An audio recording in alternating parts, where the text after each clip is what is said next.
A la zona comercial del Mirer de Pedralbes en els darrers anys hi ha hagut un descens de les vendes i en aquests moments el 12% dels locals estan tancats.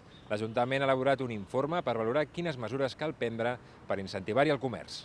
Els veïns de la part més sud de Pedralbes es gasten prop de 1.800 euros per persona a l'any en productes frescos.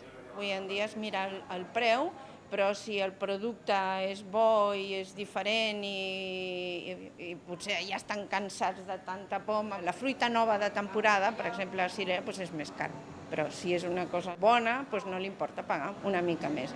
És amb diferència el sector estrella de la zona, però segons l'informe, una fórmula per atreure més compradors és reforçar-lo encara més. Una de les conclusions que l'informe estableix és sobretot potenciar encara molt més el sector de l'alimentació fresca.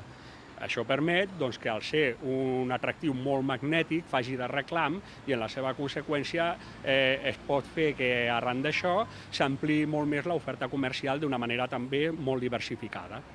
L'altra proposta del document és unir sinergies amb els comerciants de Sarrià, ja que estan més pròxims a la zona que no pas els de les Corts i el perfil d'usuari és més similar.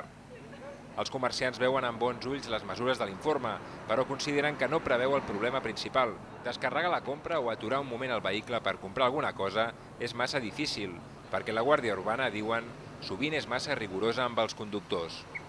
Moltes vegades arriben multes d'aquestes de fotografia que són, esclar, et sents una miqueta perseguit. Una miqueta de relaxació estaria bé. Es pogués aparcar una estona, el mateix vigilant de zona blava, pogués vigilar una miqueta aquesta aturada. Clar, si hi ha un cotxe que porta una hora parat, se'l té de sancionar, jo ho comprenc, però si el mateix vigilant que està per allà donant una volta veu que hi ha una mobilitat, doncs relaxar-ho una miqueta i deixar fer.